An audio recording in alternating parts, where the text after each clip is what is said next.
Cheers, my friend. Cheers, man. You're watching TOMCAM TV. And here today, we're talking about speculations.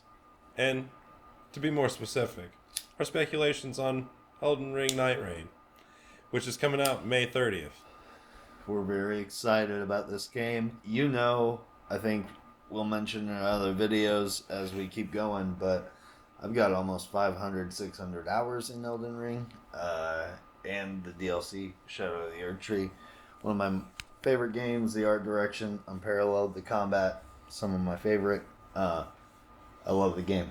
I love it. So I am over the moon, ecstatic, excited for Nightraigne. Yep. I'm also very excited. I don't have near as many hours, and it's one of my favorite games, but I'm not near as diehard as this guy over here. But nonetheless, I am excited for Elden Ring Nightraigne, and I believe if you're watching this video, you are also excited. What do we got in store for us today? I want to talk about kind of like what we both think is coming in about 30 days or so. What FromSoft could be hiding, because it feels like every time they have a rollout for a game come out, they always keep it feeling pretty small. And then, as we know, when we get the game in our hands, it is so much more than they let on. Yeah. And it always exceeds expectations for me personally. Yep. So yeah, what do you got? What do you think is gonna happen, man? I'd love to hear what you got. Well, for one thing, you know, when after seeing all the videos that, you know, people have posted online and, you know, of your stuff and what you have told me and everything, the game Nightraigne takes place in a different area of the Lands Between. Like, I'm pretty sure it's still in the Lands. It looks like it's like a different continent or something. Like, it's not... You're talking about Limfeld. Yep, Limfeld. So, Limfeld is a place we haven't seen before, but it's very much clearly the Lands Between. You know, it has something to do with, you know, the Elden Lord and all that kind of stuff. So, what I think is that Elden Ring Nightraigne is happening congruent to what you are doing as the main character in Elden Ring. The timelines are happening at the same time. At the very same time. Like, just separated from the Lands Between a little bit. Yeah. Like across the seas or something like that. Yeah. Like, yep. So maybe Game of like Thrones situation or something. So maybe like the further you level, like, right, so like level 1, your character progression, you start off in Nightraigne with, you know, very beginning of the game, no progression or anything. It is, you know, how it starts in the very beginning of Elden Ring. No changes or anything. But as you level your character up and as you progress further in your character level, more shit happens into the Lands Between, which progress Limfeld, because it has an effect that Elden Lords and all these shard bearers are dying and everything like that. So it's having an effect on Limfeld because it's all happening at the same time. I guess my brain naturally goes to a place of thinking it's a prequel, right? Because Limfeld, Limgrave. And I don't think you name something Limgrave unless it's died. So I think we're seeing something that is happening before the events of Elden Ring. But you never know with the timey-wimey fuckery that can always be pulled with these kind of stories. So. Right, yeah. I mean, I could very much see that happening as well. So, yeah. that goes nicely into like what I'm speculating about actually, though. Yeah. Because you're talking about the events of Elden Ring happening congruently to the events of whatever will be happening in this co-op game. I think that this game is going to offer us a little more lore than we've been led to believe, especially with the overview trailer dropping. Yeah. They note that we will be able to explore the Nightfarers' origins, why they're here, fighting the Night Lords, and what their purposes are, and why they've gathered in the Round Table Hold.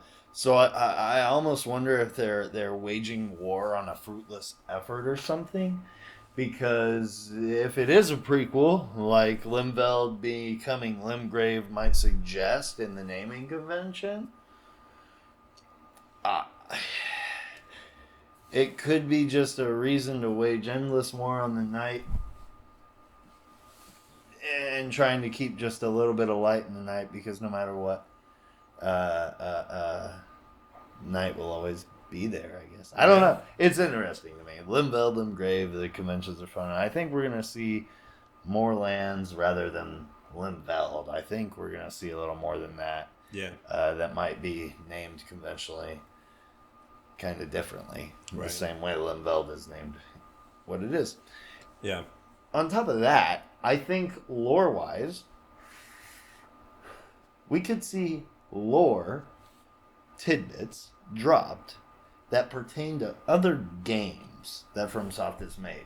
As we all know, they're putting bosses from Dark Souls in, and I definitely saw traces of Bloodborne-esque elements in the very first Night Rain trailer that dropped it. So you're thinking... I think it was the Game Awards, right? Yeah. Yeah. So you're thinking that they could, like, kind of tie in other games, like other FromSoft games to Night Rain, like, give you, like, maybe more insight? Maybe. that's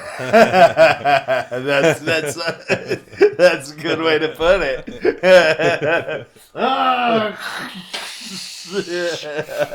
Yeah. Well, I mean, that goes into that ties into speculation I was thinking about with more specifically with Bloodborne. And you know, I love Bloodborne. You love Bloodborne. We all love Bloodborne. We can't wait for more Bloodborne. And they're, you know, they keep teasing stuff like within that, you know, the new overview trailer that they released. You know, you can see the skin of the guy wearing like the hunter outfit or whatever. Praise the sun. I think whatever they're gonna do with Bloodborne is not going to be directly Bloodborne named. You know, just for an example, like if they're gonna throw in the cleric beast as a monster that you fight, it's going to be altered and, you know, it's going to be a little different, named different or something, you know, because I think there's a little bit of IP issues with FromSoft and Sony when it comes to Bloodborne specifically. So they're going to do, you know, dare I say it, they're going to do the Taylor Swift thing and, you know, just like redo some stuff, you know, just their way, you know, so they can get around the loophole of it being an IP infringement or something like that. Yeah, I hope you're right. I'd love to see more Bloodborne-esque elements in it, for sure. One of the things I'm really interested in, and I think I'll talk about this more at length in another video we do, is the gameplay modes. Oh, right? Yeah. Because, so, essentially, I think they'll introduce, like, different and new gameplay modes if they want to keep the player base engaged past the 3-night cycle. I know it's Night Rain. I think the game modes will all include some form of the night circle and closing. But, like, they could take, obviously, inspiration from all of the Fortnite-like games out there and what have you. Yeah. And do potential free-for-all type of matches. Where it's PvP more so than team-based efforts. And I think that could be really interesting to explore, just a lot of different game modes to keep the longevity of the game alive. Yeah. So I do think they'll explore some of that. I know DLC is planned, but I think they'll look past DLC and honestly, like, create a whole co-op multiplayer FromSoft game that includes kind of everything that they can get their hands on. Yeah. Copyrights notwithstanding. Right. Yeah. So, which I guess brings up another point. What do you think ties into paid DLC for a game like this? You know, when it comes to paid DLC from software games in the past, they're always very substantial chunks. You know, it's never just like a little costume here or there. I mean, it's a full-fledged, like, addition, you know, to the game. So what do you think that a paid DLC for Night Rain would include? Kind of like I said earlier, I think we'll see more lands, like, open up, what like, do you parts think, of the map. Yeah, what do you think Caelid's name was? Was it always Caelid? Or did it get that name after Melania laid waste to it during her battle with Radon? You know, Okay, yeah, that's so a good point. Yeah, so yeah, I yeah. wonder if we'll see Kaled before the Scarlet Rot infestation. I Right. think that could be a really interesting avenue to explore. Yeah, which ties into your Um, prequel theory that this is the lands between that we know, just like years before. I already subscribe to it so hard Yeah. that it's hard not to talk about it in that Yeah. vein for me. I mean, it makes a lot of So sense. It really does. yeah. I think DLC will obviously include new characters too. I think that everybody kind of knows that, thinks that, realizes that. Costumes, cosmetics. I think they're going to do that sort of thing. It'll probably be lighter than most games if I had to like guess, but maybe not. I don't know. Right.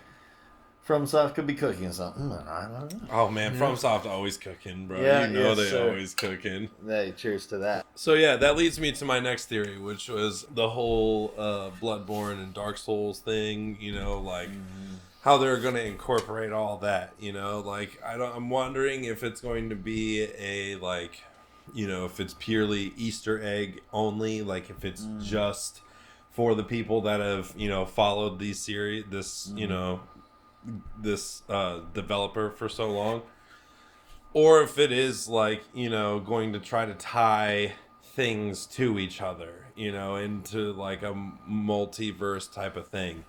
But I don't think it's gonna go. If it does go that direction, I don't think it's gonna go a multiverse way. I think they're gonna, in typical FromSoft fashion, they're going to do it and explain it in a way that is really complicated and confusing and very weird, right? So like I can see the Elden Ring universe and the Bloodborne universe and the Dark Souls universe. They're all like pocket dimensions or something.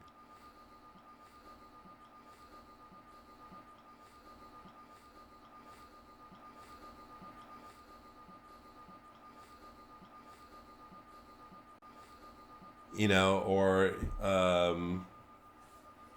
I don't know, maybe they all coexist at the same time, and they're just like all fucked up. This just one fucked up planet, and they're all on different continents basically. I don't know what direction they're going in, but I'm very curious to see if they do choose to tie that in into like a lore or a story driven way, or if it is just for the fans. Yeah. It's interesting. It is interesting if they do expand upon the lore, like I was kind of talking about previously. It is kind of interesting to think about why all of it would be colliding. So I do wonder if there's more of a reason than just cool co-op gameplay that they're doing it. That's a good point. That's a good thing to bring up. Mm-hmm. I wonder if that could be kind of my next thing, I guess. Like my last thing I can have. Like I talked about various gameplay modes and different ways that the game could be played, but I do wonder if it's strictly multiplayer game, just fighting Night Lords, endless gameplay loop, or if there is some sort of end game.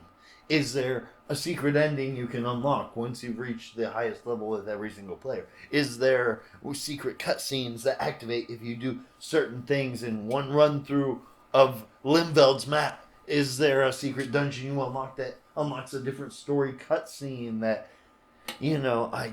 they're always hiding stuff like this, hidden walls. Are there hidden walls? Are there hidden walls from Soft? You know what I mean? Like, Yeah. Dude. Yeah. And it's such a fast-paced gameplay from what I experienced in the beta. It's gonna be hard to stop and find the hidden walls, so to speak. Yeah. The game. So, the game doesn't give you any time to find the hidden walls. No. You're just full speed ahead the whole time. So I wonder if there's more than just the life of the multiplayer game. I wonder if there's hidden secrets beyond what's been unveiled, and if there is, I'm really interested to find out. Yeah, Really me too. interested, so yeah. Well, I mean, yeah, some exciting theories. I think I think we're going to be even more confused. I don't think we're going to get any answers, and I think we're going to be even more confused in 100%. typical From Software fashion. 100%. Come May 30th, Elden Ring Nightreign releases on all major platforms May 30th. This year, just a couple weeks away. We're really excited. Don't forget to check out the other video that we made talking about some lore bits, getting pumped up for Nightreign. I am stoked! Let's go! Let's go, baby! Let us know your speculations in the comments. Like the video, subscribe, share with your friends if you dig TOMCAM TV. And find us online on May 30th. And fare the night with us, fellow Nightfarers, as we venture into Limbo and find the secrets of the lands in between. Thanks for watching, y'all. Have a great night.